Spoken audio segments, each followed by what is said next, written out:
Սրացումները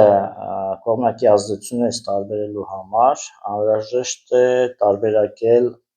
և հասկանալ, թե որով ինչ դեպքում է լինում։ Ուրեմն սրացումները դրանք խրոնիկ հիվանդության հետ կապված ախտանիշներ են, այսինքն դրանք նոր ախտանիշներ չեն, այլ խրոնիկ հիվանդությունը, երբ որ երկար տարիներ օրգանիզմում է, սովորաբար օրգանիզմը չի զգում, չի տեսնում, այսինքն կենսական ուժը օրգանիզմը չի տեսնում, օրինակ խրոնիկ գաստրիտը չի ցավում, բայց խրոնիկ գաստրիտը բուժելու ժամանակ գաստրիտի, այսինքն ստամոքսի ցավեր գալու են գնան, այսինքն այդ ժամանակ բժշկման ժամանակ ախտանիշները պետք է գան գնան։ Իսկ կողմնակի ազդեցությունները դրանք նոր ախտանիշներ են, նոր հիվանդության, օրինակ ախտանիշը կապված չի հիվանդության հետ, կողմնակի ազդեցությունները միշտ առաջանում են կամ սխալ բուժման ժամանակ, կամ ժամանակակից դեղորայքներով, ալոպաթիկ դեղորայքներով էլ է առաջանում, այսինքն այնտեղ կողմնակի ազդեցությունը իրականում ավելի շատ է։ Կողմնակի ազդեցությունը առաջանում է, երբ որ խրոնիկ հիվանդությունը կամ սուր հիվանդությունը ճնշվում է, այսինքն սիմպտոմատիկ բուժման ժամանակ ճնշվում է։ Եվ օրգանիզմում դա լավ նկարագրեց Սամուել Հանեմանը, երկար տարիների փորձի վրա հիմնվելով, օրգանիզմը միշտ տեսնում է ամենաուժեղ հիվանդությունը այդ պահին, այսինքն խրոնիկ հիվանդությունների դեպքում և սուր հիվանդությունների դեպքում, երբ որ սխալ են բուժում, սիմպտոմատիկ բուժմամբ, ինչ է տեղի ունենում, ախտանիշները ավելի թույլ հիվանդության, որ կար, ճնշվեց նոր պրեպարատի միջոցով, այսինքն սիմպտոմատիկ բուժման հետևանքով ճնշվեց նոր պրեպարատի կողմնակի ազդեցություններով։ Նոր պրեպարատի կողմնակի ազդեցությունները առաջացնում են նոր հիվանդություն և ստացվում է նոր խրոնիկ հիվանդություն։ Եվ Սամուել Հանեմանը նկատեց, որ նոր կողմնակի ազդեցություններով առաջացած, այսինքն սիմպտոմատիկ բուժման հետևանքով առաջացած հիվանդության ախտանիշները ոչ միշտ է, որ միանգամից են ի հայտ գալիս,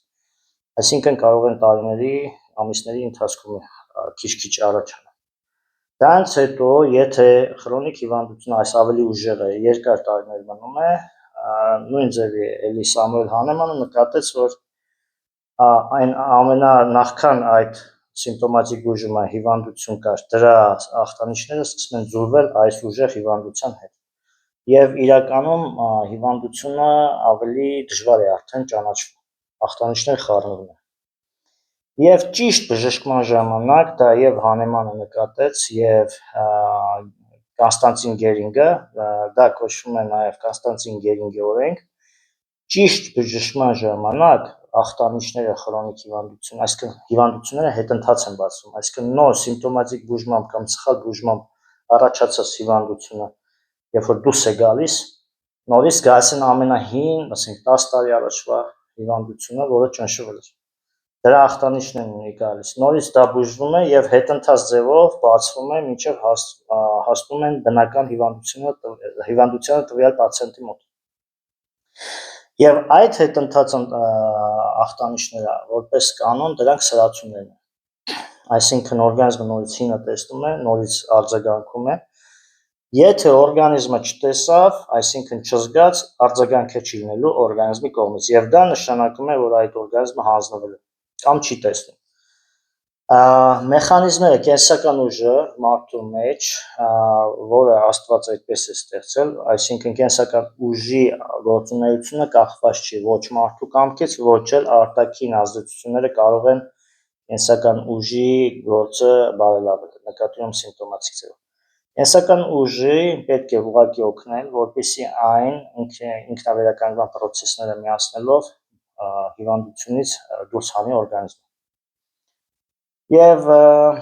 այստեղ է, որ սիմպտոմատիկ բուժմամբ բարդ հիվանդություններ են առաջանում, օրինակ լյարդի, շաքարային դիաբետի երկրորդ տիպը մեծ մասամբ լյարդի հիվանդության հետևանք է, այսինքն այլ ոչ թե ենթաստամոքսային գեղձի, մի մասն է կարող է ինսուլինառեզիստենտականություն լինել։ Օրինակ ենք վերցնում, եթե լյարդը առավոտներն է, սոված ժամանակ, այսինքն մարդը նախքան չափելը նախորդ օրը 6-ից հետո հաշ չի կերել երեկոյան եւ առավոտը շաքարը 5.5-5.7-ից բարձր է, առավել եւս 6-ից, դա նշանակում է շաքարային դիաբետի երկրորդ տիպ լյարդի հիվանդության պատճառով, այսինքն լյարդը գիշերը չի կարողանում կարգավորել արյան մեջ շաքարի քանակը։ Եվ այստեղ ստացվում է արհեստական սիմպտոմատիկ բուժումով ալոպաթիկ հաբ են նշանակում, որը արհեստական է իջեցնում, ոնց է անում։ Բլոկադայի է գցում որոշակի ֆերմենտներ լյարդի եւ ֆունկցիոնալ աշխատանքն է լյարդի անջատում եւ ստացվում է, որ այսպես թե այնպես դրան գումարած գլուկոզը նաեւ կարող է չյուրացվել բջիջների կողմից, այսինքն եւ լիներ լյարդի հիվանդություն եւ ինսուլինառեզիստենտականություն, ես թե այդ պրեպարատով իջացնեն սիմպտոմատիկ են ազդում եւ առաջանում են նոր հիվանդություն։ Ինչ է առաջանում։ Այդ պրեպարատները ապացուցված է եւ իրենց մոտ շատ են կողմնակի ազդեցությունը, դրանք ոչ 10-ն են, ոչ 5-ը, ավել են։ Լյարդն է բորբոքում, ֆունկցիոնալ աշխատանքը անջատում է, այսինքն ստացվում է լյարդը լիարժեք չի աշխատում, պրոցեսներն են խախտվում։ Ու դրան գումարած, եթե ինսուլինառեզիստենտականություն կար, գլուկոզայի շովը ավելի է մեծանում բջիջներում, դրանից հետո կարող է գանգրենալ լինել, կարող է տեսողության անկում լինել, անոթների փակվեն, անոթների պատերը քայքայվեն, ընդհանրապես արյունատար անոթների, ներքին օրգանների գանգրենաներ առաջանան կամ բջիջները մահանան, հյուսվածքները մահանան, ու դա սիմպտոմատիկ բուժման, այսինքն նոր խրոնիկ հիվանդություն է։ Եվ այսպես ճնշում իջեցնելուց, փոխանակ ճնշումը իջեցնելու համար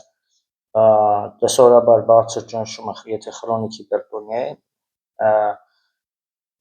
հիվանդությունը կարող է լինել լյարդի հետևանքով, այսինքն լյարդի հիվանդության հետևանքով, երիկամների, թոքերի, այսինքն արյան փոքր շրջանառություն, դռներակի հետ կապված նաև հիվանդությունների, դա մտնում է լյարդի հիվանդությունների մեջ եւ սիրտանոթային համակարգի, այսինքն անոթների պատերի էլաստիկությունն կարևոր է եւ սրտի աշխատանքը։ Այսինքն որպեսզի սիմպտոմատիկ բուժում չարվի, այսինքն բժշկվի հիպերտոնիա, պետք է գտնվի վերը նշած, որ նշեցի այդ հիվանդության օրգաններից որ մասն է հիվանդ, դա բժշկվի, այդ ժամանակ ճնշումը իջնելու է,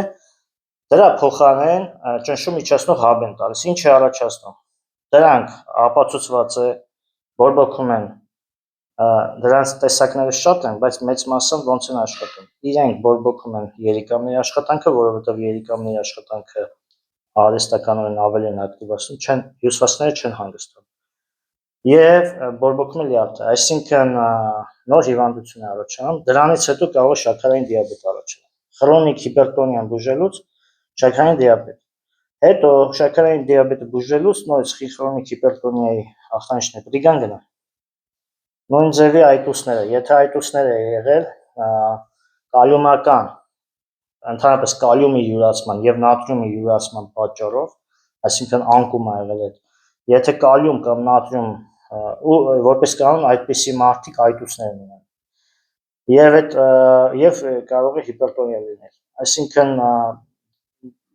սկսում են օրգանիզմին կալիումով նատրիումով թունավորել, այսինքն կաթիլնայինի միջոցով, պրեպարատների միջոցով, ընդհանրապես եթե յուրացումը ընկած է, անհնար է ցենց տալ, ասել այս խմի, այս կեր եւ յուրացումը կվերականգնի։ Յուրացումը ընկած է ոչ թե ստամոքսում, այլ ընկած է հյուսվածքների մակարդակում։ Դա բարբարոսություն է, որ եթե յուրացումը ընկած է հյուսվածքների մակարդակում, անհնար է ավել նշանակելով յուրացումը կարգավորել։ Այսինքն դրանով թունավորում են տալիս։ Այսինքն եթե յուրացումն է ընկած, ոչ թե ստամոքսի պատերից չի ներծծվում դեպի արյուն,